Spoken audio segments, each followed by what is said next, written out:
na nyinyi kwa madhumuni ya kuja kuombea kura wagombea wetu wa Chama cha Mapinduzi. Sawa? Na wagombea wangu watano ambao nahitaji kura zenu kwa sababu naamini serikali na Chama cha Mapinduzi kimeweza kuwasaidia kwa namna moja ama nyingine, ama imeweza kurahisisha mazingira ya biashara zetu.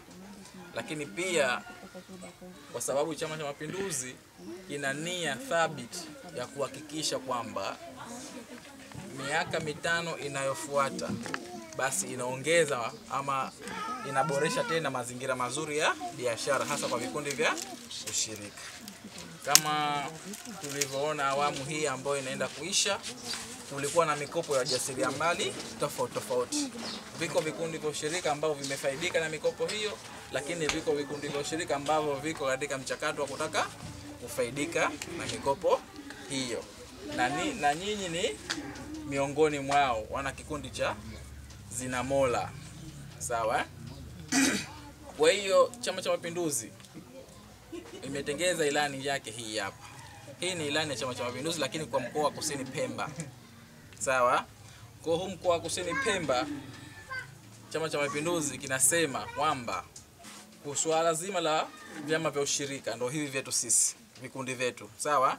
Inasema kwamba CCM itaelekeza serikali kutekeleza yafuatayo. Moja, kuviwezesha vyama vya ushirika kupata masoko nafuu. Jamani, sisi tunafanya biashara, lakini unaweza kufanya biashara ama ukatengeza bidhaa zako lakini ukashindwa wapi ukaviuze, sio? Lakini Chama cha Mapinduzi ina maana kinaandaa mazingira kwamba masoko ya upatikanaji ya kuuza bidhaa zetu basi yawe rahisi. Sawa? Lakini pia kuweka vivutio maalum kwa lengo la kuongeza ushiriki wa vijana na makundi mengine katika sekta ya ushirika. Sawa? Ina maana inaonekana kuna vijana pia ama kuna watu wengine bado hawajaamua kujiingiza kwenye hivi vitu. Mimi naamini nyinyi mpaka kukaa hapa kufanya hizi shughuli, Mwenyezi Mungu anabariki hizi kazi zenu na riziki alhamdulillah zapatikana. Kwa hiyo Chama cha Mapinduzi kinataka kujikita zaidi na zaidi kuhakikisha basi mnapata faida kubwa sana na kuweza kurahisisha upatikanaji wa masoko. Kwa hiyo mimi ninachotaka kuomba wana jamii na wajasiriamali, inapofika tarehe 29 Oktoba mwezi huu, maana yake basi tuende tukakipe Chama cha Mapinduzi kura ya ndio. Sawa, mimi niombe kura zangu 5. Kura ya kwanza ni muombee Dr. Samia Suluhu Hassan ili aweze kuendelea kuwa rais wa Tanzania. Lakini pia kura ya pili ni muombee Dr. Hussein Hassan Al-Mwinyi ili endelee kuiongoza nchi yetu ya Zanzibar. Lakini pia kura nyingine ni muombee mbunge wa jimbo hili la Ziwani Dedi. Sawa? Lakini kura nyingine ya 4 ni muombee mwakilishi wetu Sulemani, tumpe kura ya ndio, pamoja ya mwisho ya diwani wetu ya wadi hii ya Kwale. Sawa? Bwana Maneno. Kwa hiyo nakuombeni sana mama yangu na wana kikundi wengine, basi itakapofika tarehe 29 inshallah Mungu atujalie salama tuende tukatiki kwa hao watu. Ni mjasiriamali, natengeneza vyombo vya udongo.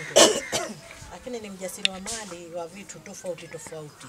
Ni mkulima, ni mfugaji wa nyuki, ni mpandaji pia mikoko, na tunza mazingira kikundi hichi cha Zinamola.